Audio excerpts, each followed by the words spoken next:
Ladies and gentlemen, welcome to the CSGO Clutch Podcast. My name is Adam Cohn. I am your host. Joining me is the man who's going to tell me not to play art on this slate. It's Dan Welch. Dan, what's going on, buddy? Not too much, Adam. Good to talk to you again. But I'm actually going to encourage you to play art tomorrow. Don't do it, Dan. Don't do it. Yeah, Insert maybe not. insert Admiral Akbar's "It's a Trap" here from Star Wars. Just saying. It's a trap. It's a trap. Thank you. Thank you for the voiceover. I was not expecting that. Anyway, folks, this is the CSGO Clutch Podcast. We are here to break down round 2 of the playoffs. Well, Dan, we got a couple of them right. For VP, it only took a couple extra rounds to get it done. What an insane, Oh my God. What an insane comeback on map 3. Yeah, there's no other way to put it. And just for folks to understand, so let's just talk about the elephant in the room. Okay? Virtus Pro pretty much just spanked Ents on map 1. Ents comes back and spanks him on train. I was not expecting that at all. VP's not a bad train team. But Ents is, train's obviously Ents' playground. Just like it's Team 1's playground. But Dust 2. We've seen Virtus Pro do very well on Dust 2. Virtus Pro were down 12-3 at the half. Okay? That's a little demoralizing at times. You're down 12-3. Whatever, let's just get out of the tournament. Let's go recoup. No, you never ever give up. So, Dan, pistol round. Ents wins. Round 17. Ents wins. Round 18. Ents wins. 15-3. At this point, Ents is up 15-3. They have 12 map and series points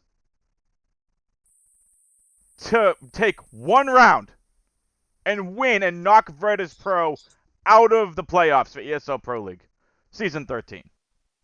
That would have been the upset of the tournament. I don't think there would have been a bigger upset anywhere in the group stages. That would have been the upset of the tournament. But Virtus Pro, you scrappy little team, you! 12-round comeback. They tied it up and sent us to overtime at 15-15. And Dan, all they needed was one overtime. Virtus Pro won Dust 2, which was map 3, 19-17. Wow. That was impressive to see. That was impressive beautiful. to hear. It was fantastic for DFS because Yakindar was terrible in the first 2 maps. What did you think of the game? Because you watched the entire thing. Yeah, I didn't miss a round. So here's my overall take, and that is that Ents is not as bad as maybe we made them out to be, and 100%. that's because of, I would say, Diha and Spinks. Clearly Diha is very, very skilled, and we know that from Sprout, and then as well as some really outstanding performances on Ents.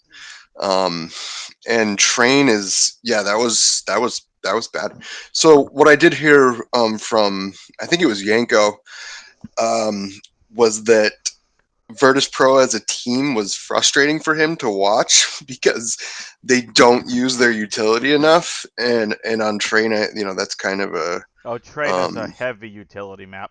You have to get your util right, and because again, so Train's an Opus. Train is not only an Opus playground. You have to have excellent comms. You have to know where everyone is. You have to make sure everyone is so solid on the callouts. You're solid on your strats, because Train is arguably, and I'd probably put it right there next to Overpass, as the most open competitive map in the map pool. It is so wide open. Your aim has to be on point. Dust 2 is probably more of an aiming map. But Train, you have to do callouts and smokes and everything else, because If you leave an opera with a line of sight by the bomb site, have fun. Anywhere you Yep. move, the opera has you. For example, just take B site on train. You could go left, you could go right. You can't move off that bomb site without the opera trying to get you. And they're just hanging out way in the back of the bomb yard. Who's got the better chance of letting the kill? An AK, an M4, or the guy with the op? Oh, guy with the op, 100%. So, I mean, like, you have to have amazing comms. You have to make sure you have good strategies. Because train can be one of those very frustrating maps. You definitely need to use your utility on it. It's one of the more higher range util maps. I wouldn't say it's as util heavy as Inferno and Nuke, but it's definitely a heavy util map. So that's an interesting point made by Yanko. Yeah. But so, like, from a team standpoint, this is why you never ever give up in anything you do, folks. Never ever give up, no matter how bad it looks, because you can end up pulling off a victory like Virtus Pro did. That is going to go down in the history books as one of the greatest comebacks.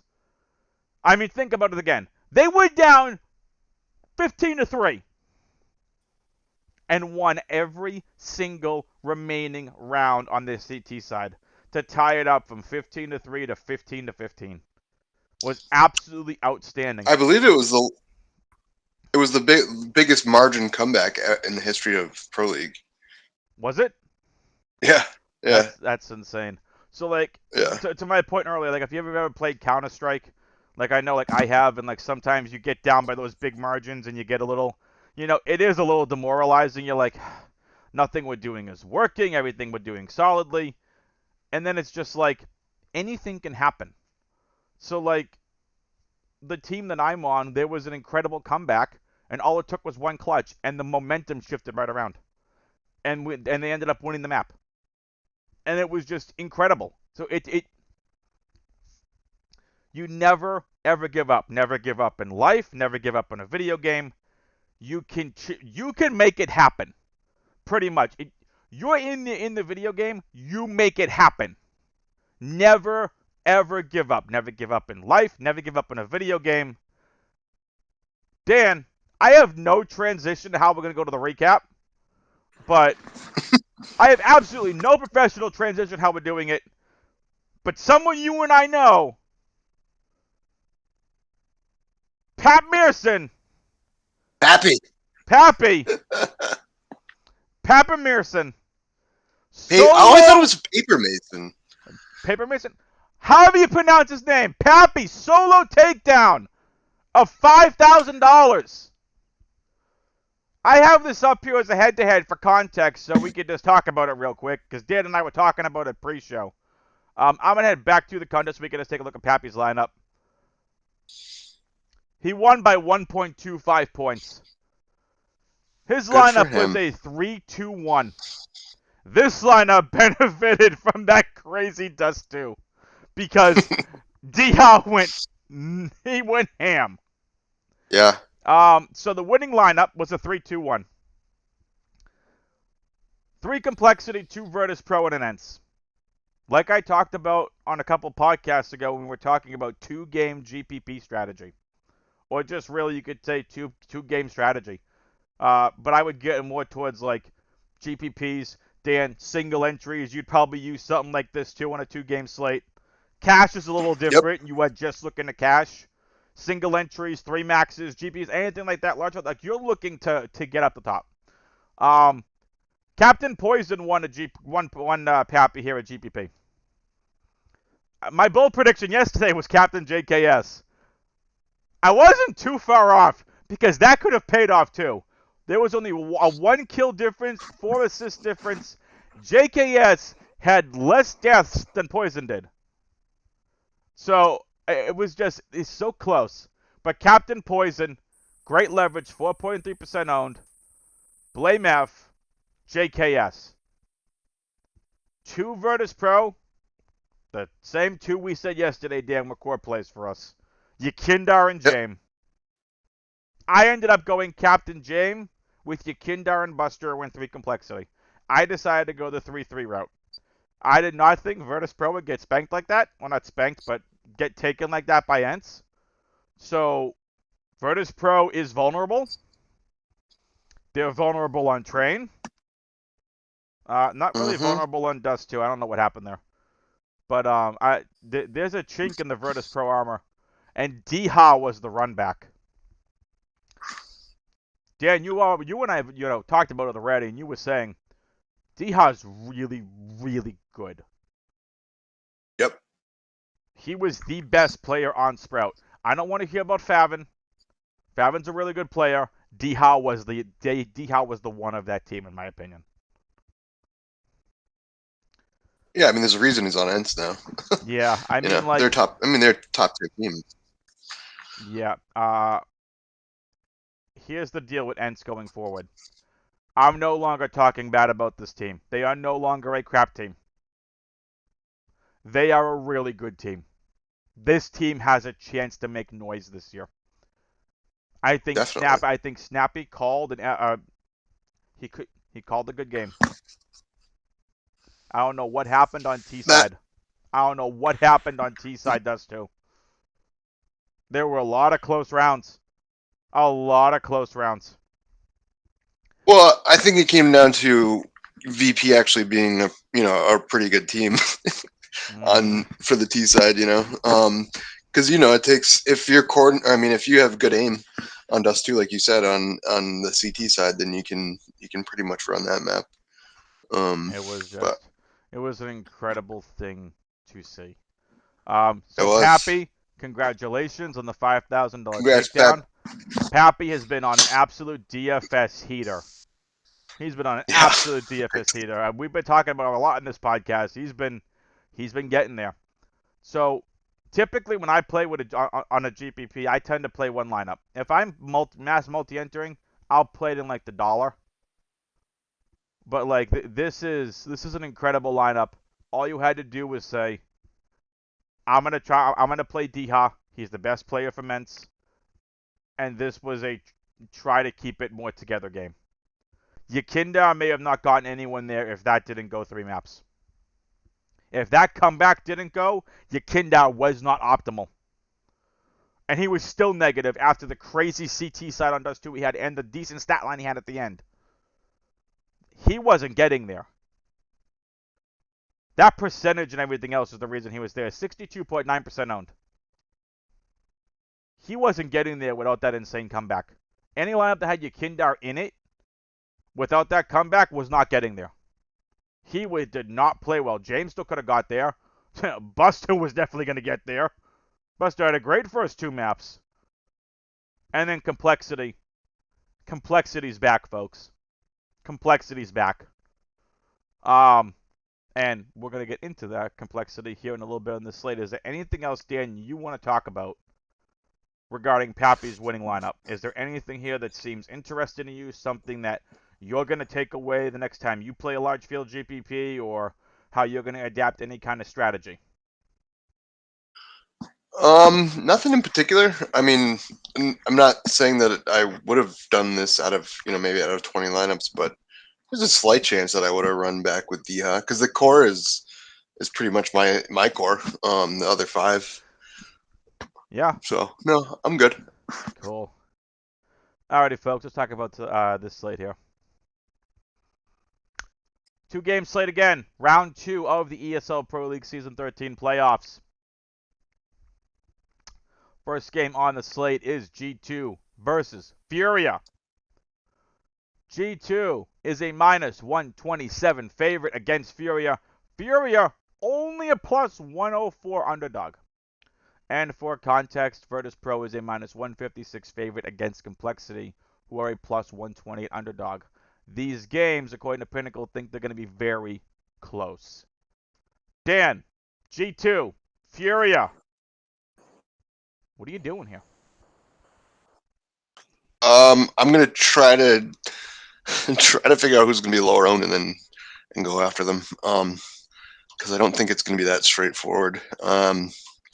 As far as ownership is concerned. Um, but I do like G2. I gotta admit. Okay, so you're taking G2 over Furia. I think so. Okay.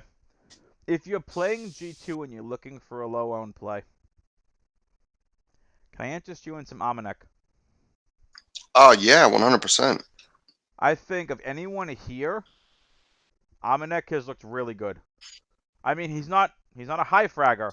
If you're looking for a third outside of Nico and Hunter, obviously there's no Kenny S to go to. I think it's Almanac.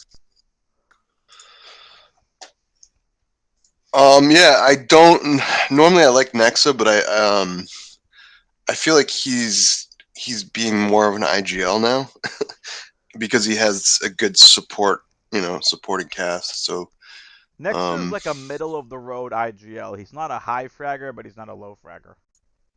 he's a clutch IGL. So if they're down and he has to clutch, he can. Like he's definitely got that potential, and he's very smart. Agreed. So Oh, he's a really good strategy IGL too. yeah, Absolutely. He's one of the top 10 IGLs in the game. yeah, yeah. He's just he he has Jax back on this team. No offense, Jax. Um, Well, Jax is good for morale according to Hunter. Hunter. So I mean that goes a long way, And like that's especially something when you're. else. Yeah, and like damn, like that's something else too. You want to enjoy playing with your teammates.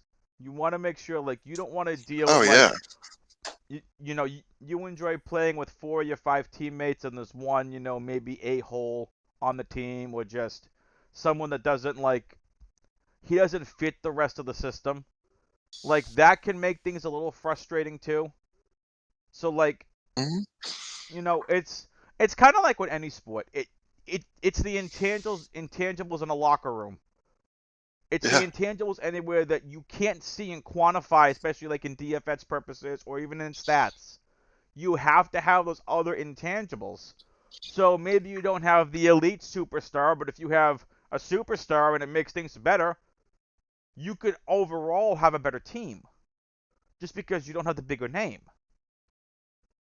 So like I mean for Hunter, we can see it in his gameplay. He's playing better.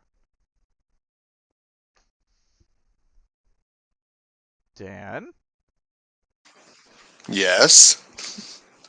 What say me on what say you yeah, I on mean Hunter's gameplay with Jax?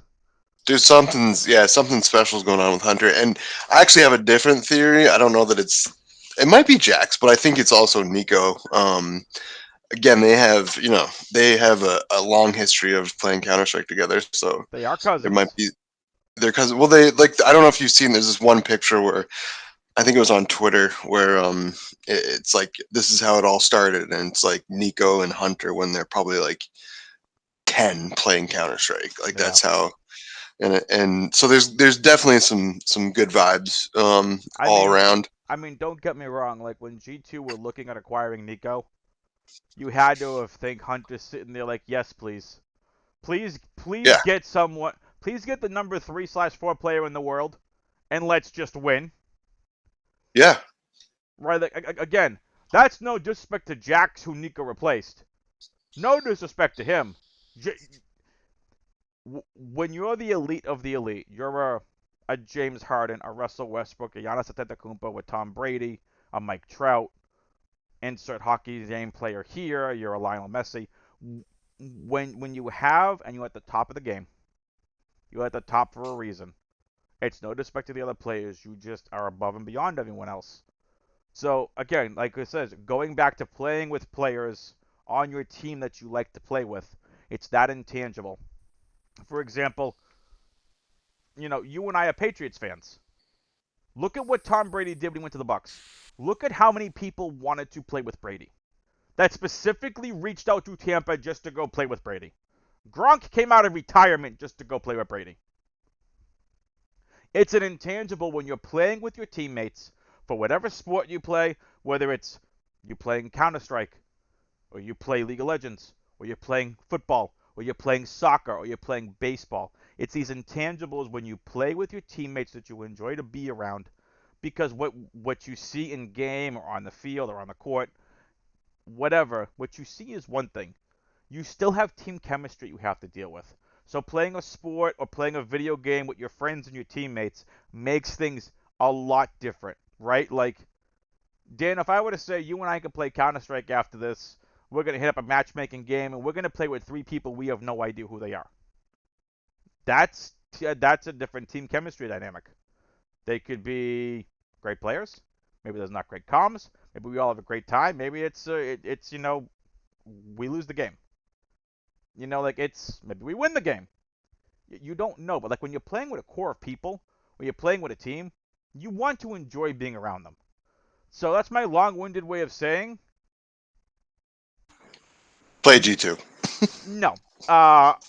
But I like know. I know. I'm just kidding. the to your point on team chemistry, from what Hunter said, it makes a difference. What G2 have shown, or for the very least, Hunter's gameplay has shown, he's enjoying having Jax back. Yes, definitely.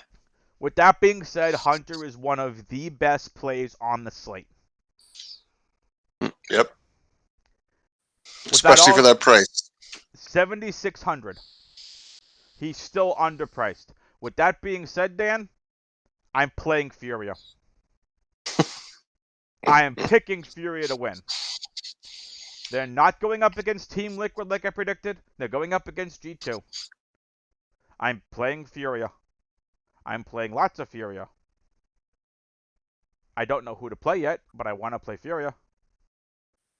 Well, they're definitely going to get Inferno, so Vinny's in. But I mean, maybe Vinny doesn't do well against G2 because G2 is a top tier team, so maybe that's a good fade spot. Yeah. I mean, Again, lessons learned from Junior's last time, opposing Dan. oper. What's that? Lessons learned from last time on teams we play Vinny against. Yeah. Go ahead. Junior's opposing opera is a hybrid opera and Nico, so maybe and for $4,800, like Jesus. I mean, maybe today's the day that Junior breaks out. Junior's the best value play on the slate. Yeah. Junior's gonna be such chalk. Yeah, that's just, well, I maybe. I mean, I the also pricing want is a little bit stuff. I also think we want to talk about this. You and I were talking about it pre-show. We want to be able to play the best lineup that we want to play. Do not feel like you have to use every single salary dollar. If you land on a lineup that has a lot of money left Yes, over, that's okay because that immediately makes your lineup probably different than a lot of other people, especially on a 2-game slate. You want to get different I any way totally that you agree. can. There are only 20 players to pick from. That is all. Um, I I think I I would. think just with the expected closeness of each match Mm-hmm. also makes that a viable strategy. Absolutely. I don't even know if I want to play Furia now. I mean, like, I came into this saying I want to play Furia.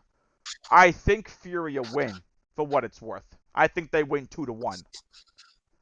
The, the more I think about it, the more you and I talk about this game, the more I actually think G2 is going to win this game and they're going to win 2-1. And I think Nico and Hunter are going to break the slate. So here's my I guess my take on that is that I believe the Virtus Pro and Complexity game to be a little bit bloodier and a little bit higher scoring. So I'm actually going to stay away from many captains in the Furia or G2 camp, and because G2 tends to not score that well anyways, overall for DFS purposes, Uh, and they'll come away with a win and have like lower scores than the other team. So um, I it's weird like that. I think we need to figure out possible maps of this. I think possible maps we can see. I definitely think we see Um, Mirage. and Inferno, I don't really think we see almost Inferno unless it's a decider. I think really. I personally think we see Vertigo. Oh yeah, actually, but I actually think that G2 will take Vertigo and not Both of these and teams, as crazy as it sounds, aren't that bad on Vertigo. It's not their first choice. Neither of them are really elite at the map. That might be someone sitting there going, let's get some leverage. I can see Inferno as a decider, I really can't see Overpass. I can't see Train. We know Furia permabans Dust 2. And we know G2 like playing Dust 2, so we're not going to see that. Does G2 have a permaban? Yep. What's G2's permaban? Does G Let me not check. Overpass is like their highest ban Yeah, rate. I like I said, I don't think we see that anyway. Let's take a look here. But there could be some trailing statistics in there from prior teams.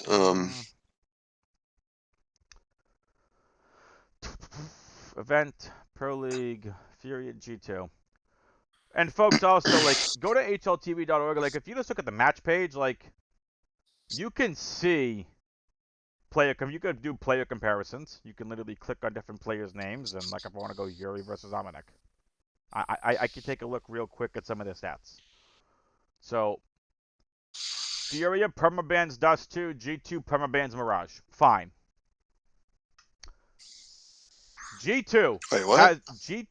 has played 7 maps on Vertigo and has a 57% win rate. Fury has played it twice and has not won one.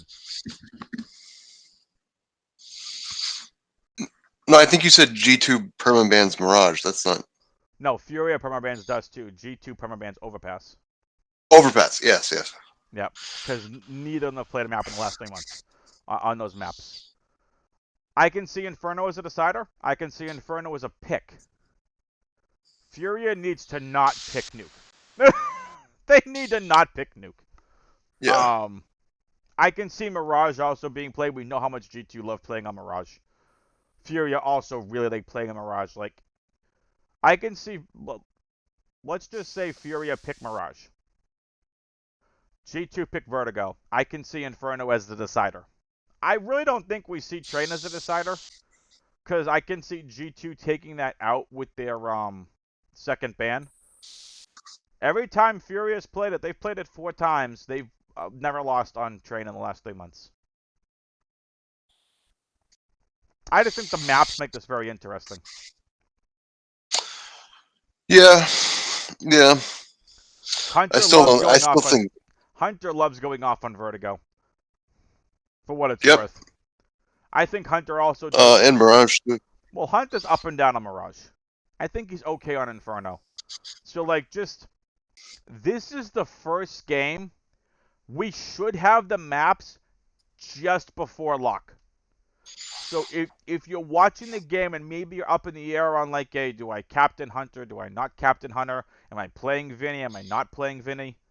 Just like keep that in mind, that the maps could help make that decision for you. Like, it's also possible we see Nuke. It's possible we see Train. I think the likely way we're going to get this are Mirage, Inferno, and Vertigo. In some way, shape, or form. So, with that being said, should we move on to our next game? Yeah, I just want. I don't want to discourage anyone from playing Hunter because of Mirage, because he does have, Agreed. like you said, so his last against NC was plus 16, Vitality plus 6, Net plus 4. So he's got Mm-hmm. decent stats against So, teams. it's just sometimes with how he plays Mirage, he can just get in a hole quickly. Yeah, well, it's a big map, right? And if he does Yep. his like Hunter-esque style, then there's a chance that he misses out on a lot of kills and then gets isolated. Mm-hmm. So, all right. With that being said, let's move on to the game on this slate that is very interesting. And Dan, Yes. I'm just putting it out there. I have Complexity beating Virtus Pro 2-1. I'm changing my pick after what I saw today. I think Complexity can beat Virtus Pro. I do not. I think I mean, Virtus Pro is of going to course be they ultra can. shock on this slate too. I don't know that they are. I think that people probably can, come to the same conclusion that you just did, which is that there's something wrong with Virtus Pro, and really what happened was they just lost control on the T side of well, I guess Ence's T side of Train, and then that almost kind of carried over into Dust 2, and then obviously they came back, but I think it's kind of a recipe for maybe affecting the ownership in a downward direction for Virtus Pro, but that's just they're still going to be highly owned. Kinder and Jame for sure. Okay, so maybe not Ultra Chalk, maybe the Mega Chalk. But it's Mega chalk. like 50% chalk. Like, I don't know if recency bias is going to hit Virtus Pro the way it might, to be 100% honest with you. I don't know if that recency bias is going to come into play. Because we saw them have a comeback. That's more reason to play Virtus Pro. Like, you want to get behind this team. I want to get behind the team. I like Virtus Pro. I really like what I'm seeing out of this team. However, Complexity looked really good against Navi. Yeah. And I don't know what Simple's gonna do. Does he stay with Navi? Yeah. This has to be you. How frustrating is it for him? Or must it be for him at this point? Again, Um. better land Yeah. team than maybe an online team. Are they just going to wait to get back to LAN? I mean, this pandemic, I would really like to think, is hopefully over by the end of the year. The vaccines are rolling out. Travel restrictions are hopefully going to start getting lighter once more people are vaccinated. Maybe that may, over here in the United States, like there are different sports venues that are opening up a bit more to capacity. Maybe we get some LAN play at some point this year, at least maybe in Europe. Do we wait to see what Navi looked like there? But Navi ain't on this slate. I just think it's really interesting to see, like, does Simple maybe look for another team? Where else does he go? He's already part of one of the top 3 teams in the world. Astralis ain't looking for an opper. Vitality ain't looking for an opper. G2's looking for an opper. Oh wow! Imagine that. But that's a downgrade for him. Wow. With all due respect, that's a downgrade for Simple. Like, are you gonna go to Gambit and kicking Shiro out? No, Are no, you no going way. to Virtus Pro and kicking Jame out? Nope. I don't think so. Like, are Team Spirit any better than Navi right now? Um. I mean, are you Yeah, I kicking? think. I mean, obviously Simple's better than any other opera not named Zywoo, but still, like, I don't know. I think that's more interesting Counter Strike talk. We're here to give the people the talk on Virtus Pro versus Complexity and how, Dan, you're gonna play every Complexity player and play Captain Rush, right? Right? No, but dude, I am telling you, 100% honest that I had Captain Rush for a minute, Did you and really? I was and kidding. the only reason that I switched off was because I couldn't get Simple and Yakinder and Buster and James. That was the whole point, was so that I could fit the dudes, but I couldn't. So I said I'll just go back to. Rush, I went with Rush was 41, 14, and 32 for 72 DK points against Navi. What happened? How was Rush the highest performing Complexity player?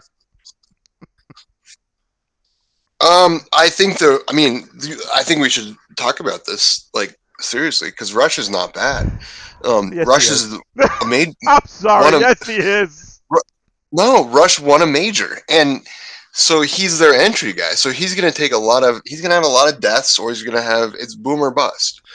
And Navi, I mean, they kind of suck right now. I So mean, it almost makes sense. is Rush really the entry player, or is he more the support role? Or is he like No, a he's hybrid? in. He well, okay, so I think on certain maps he's the entry guy. I know for a fact on Mirage he's the T side entry guy. On definitely on the B side.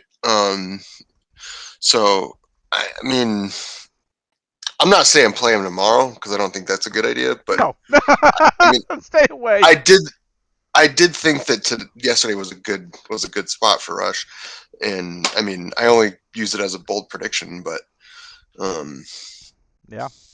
I didn't just wave him off as like a what inconceivable kind of was play. was Rush your bold prediction yesterday? Yeah, Good for you. Both bold yeah. predictions were almost close. I, Fantastic. I think I had it. Did I have it right too? Because I said it was top fragger. I Um, I think so. I mean, like, what did Blame F have? Blame F wasn't the top frag. We know yeah, Contra blame. wasn't. No, he was. He had 41. He tied with Poison. So Rush was technically. I technically got it right. Well done, sir. All right. Ladies and gentlemen, I'm off the podcast. Dan's taking the rest of the podcast. He clearly knows everything he's talking about. Um, Listen to this guy. He wins all the GPPs. Um, oh No, boy. that is not true. You know what? You know what they say, Adam? The blind squirrel gets a nut from time to time. Yeah, something like that. All right. So Virtus Pro Complexity.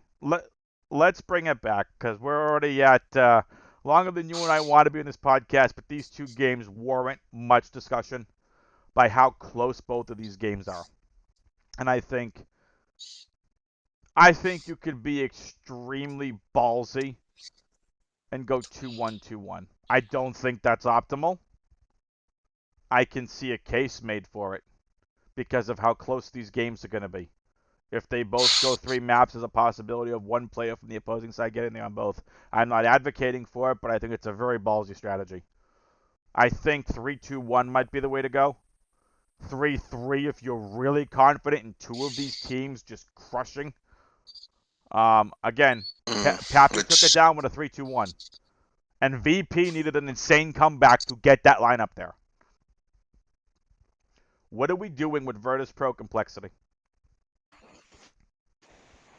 well, I'm probably going to captain either Jame or Kinder again. I'm going back to the well, so to speak, as long as it fits with um, others. Okay. Um, Not a big Buster fan tomorrow. I think that because I do think that complexity is good. That it will be on Kinder and Jame to really take control. Um, So I'm just gonna leave it at that. But complexity, I mean, complexity. Yeah, I could see a one-off for complexity for me for a single entry, and that would either be, um, that would probably poison or blame F. I was thinking I don't. Poison. Poison was the first one that came to mind when you said run back with Complexity. Yeah, because I'm pretty sure they're gonna get Dust 2 and Mirage. I can So absolutely see that. which is good for poison and Jame. Um, okay. I'm gonna go back to the well. I'm taking 2 to 3 Complexity, at least as of right now. I'm gonna take Complexity in the upset for DFS purposes. I'm gonna take them to beat VP. They are vulnerable. If Kita, who's the coach for, I think it's Kita, the coach for Complexity, and Blamev are sitting there tonight or whenever after their game and they're watching that VP game versus Ents, you have to think that they were taking notes. They're watching the demos going, we can do this. We can exploit this. You would have to think Complexity is ready for this VP team. I think Complexity can beat Virtus Pro. I didn't think that prior to the Ents game. I thought VP was just going to go right through him. I mean, not like right through, like 2-1 win. I think Complexity can beat Virtus Pro. I'm thinking 2 to 3 Complexity can win a GPP tomorrow. Oh, absolutely. Yeah, I mean, I think you're right about the ownership. It won't be on complexity as much, but I'm actually taking a different stance where I think the Ents is better than what we're giving them credit. Yeah, I'm not going to be disrespecting them anymore. I'm treating them like a top 20 team. I will not be disrespecting them anymore. They they proved a lot with their performance against Virtus Pro. They can hang with the best. They They can proved it in hang. their group by making the playoffs. They proved it. Yeah, And they went up against one of the that's a best good teams in point. Counter Strike right now in Virtus Pro and took them all the way to one round away from beating them. So Yeah, I'm giving yeah. Ents a lot of props. Complexity's better than Ents. They're better in talent. They're better in strategy. I True. I'm picking complexity. I'm picking 2 to 3 complexity. Quite frankly, I actually might try doing a 2-1 and run it back with like a Jame. Maybe I'll run it back with a Buster. I happen to like Buster for this slate. I'm not really Okay. going anywhere near Kicker than Sanji. Nah, I wasn't too impressed with the kicker today. I did see a lot of biffs. I actually like Buster on this slate, and he's probably one of my.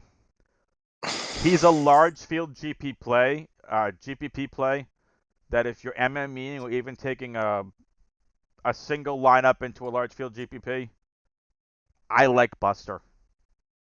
I don't know if I'd run him back as a solo one. There were crazier things that can happen in a game. And we know your Kindar and Jam are going to be chalk. Yeah, Buster may definitely. not be as highly owned. Maybe an interesting run back could be the D-Hot of yesterday. I'm not saying that he is.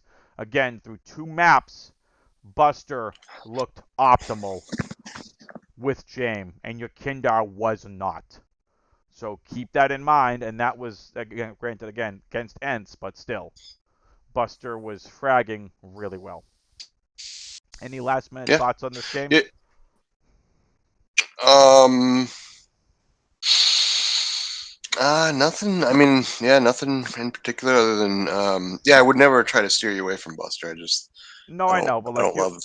listen, you have to stick to your convictions, and if you think that you don't like Buster on the slate, that's fine. I happen to like him, and the folks can Okay. go play him if they want to. They don't have to. Like I'm not saying Buster's going out there and going 60, 10, and 30. I'm not No. saying Yeah. that. No way. Um, I just think he's an interesting solo run back to make your lineups different. Again, there's only 20 players. You have to make lineups for, again, this is a large field GPP strategy only. I'm not advising this for single entry. It would work though. I mean, I don't think that would be. I mean, it's more of a gut feeling really for me. That's I fine. mean, I don't think he would be a bad play for a single entry. I bet actually he might be pretty popular. Um, I think it'll be interesting to find out. But with that yeah, being said, we've talked about these 20 players enough. Core, yeah. value, GPP play. Who do you got? So core is going to be Yakinder again. Going back to the well, I Um, like it. value will be Junior. Yep, GPP will be K Serato. I like it. Core play for me on this slate is Hunter. Value play for me also is Junior. There's no reason he should be way down there at $4,800 and the cheapest player on the slate. He's $200 cheaper than Rush. Yeah, that's crazy. Junior should Crazy. not be this cheap. Junior makes for a very great run back. Junior That makes he for a great does. cash play, and I'm not a cash game player, but at $4,800 against G2, I don't have a dedicated opera besides Nico as a hybrid role, and the way Furia play aggressively, I wouldn't mind some Junior in cash, but again, I'm not a cash mind. I just really like Junior. Well, no, that's it's all about the floor. hmm And at 4,800, he needs what? 40 40 points, points. 48 points. He can Yeah, get there. which is easy. Yeah, So it's like an opportunity cost with him. So yeah. I'd also say JKS and Almanac for value, and GPP play for me. K Serrato, I would agree with that. GPP play for me Nice. is your Kindar, Nico, Blamef, and Jame. Mix up your exposure to the top and go from there. I'm also gonna Sure. say I like Jax on this slate. Nice. When have I recommended Oh Jax man, before on this podcast? I can't recall I don't think I ever the time. recommended him once, but he was also very overpriced. I like Jax on this slate as a GPP play. Favorite team stack, Dan? It's tough to call. 4 really good teams. Who's your favorite team stack? I'm gonna go with G2. I will agree with that and say G2 as well. If Nice, you want something nice. different for a team stack, my second favorite team stack is Complexity. Dan, bold prediction for this slate. um, Do it. Do it. actually, Captain Rush. Do it. I'm kidding. I'm kidding. No. Don't do it. Yeah, that was yesterday only. But I'm gonna say that that Vinny, we uh, we we get to see another huge Vinny day, and that um, he gets 70 DK points. If Vinny goes off, I'm probably not winning a GPP. I'm just saying that now. I have no interest in playing Vinny on this slate. But that is a There very you go. bold prediction, sir. Jax is going to be on the winning GPP lineup. Okay, that's bold. He's finally at a price where you can play him at $7,000 and not feel insulted and dirty playing him over $8,000. Yeah. Okay, well, not dirty, but you know what I mean. No, I know, I got you. I'm He picking up what you're putting in. he was too highly priced at over $8,000 for him. This is a player when he was Yeah, previously on G2 that was in the $6,000 range. There, I'd absolutely take consistently. chances on him. $7,000 on a slate where the highest priced player is 9,200. Jax to me is a great large field GPP play. He's my bold prediction. He's on the winning lineup in a G2 stack. So I want to switch mine to that. I want to take yours because I think that that's You actually a little most more certainly reasonable. cannot take mine, kind sir. So I just want to encourage people to do that, to play jacks, because I think it's not just bold. I think it's a really good play. Yep, I think it's a great also large field GPP play. I'm not saying Yeah. captain him. I'm saying my bold prediction is I think he's part of the G2 stack that win on a GPP. I don't Okay. think he's a solo run back. I don't think he high frags enough to be a solo run back. I think Jax, though, ends up on the winning GPP team with a G2 stack. Maybe it's just Hunter Jax. Maybe it's Hunter Nico Jax. Maybe it's Hunter Jax Dominic. But I think Jax is part of the G2 stack that win a GPP tomorrow. So Dan's also on board. He'll be I've the convinced him. He's on board. I All am. I am. with that being said, I need to go take another shower. That I'm recommending playing Jax. Um, I'm totally kidding. I there's just this is a gut feeling bold prediction. So Good. with that being said, you can follow Dan on Twitter at Wandelch, WANDELCH. He's going to give you all the ins and outs of Dogecoin and Capital Bank Coin and whatever other crazy cryptocurrency is out there right now. Or Amp. whatever other AMP. Draftkings coin and Rock coin and whatever else is going on there with cryptocurrency. He follows other crypto people. Uh, Follow him on Twitter at Wandelch, WANDELCH. He's a great follow. Follow me on Twitter at AdamWX21. If you have any questions for this slate, hit up either of us on Twitter. Leave a comment down below. Hit that like button, hit the subscribe button, and hit that notification bell so you all know every time one of these podcasts drop. For Dan, I'm Adam. We wish you both good luck. Wish you both there. Wish all of you good luck on this. I think I have two people listen to the podcast. We're the two I was referring to. There's more than two. There's It more is than more two. than two. Good luck, everyone, on this slate. Go win some money. Latest, peoples. Please.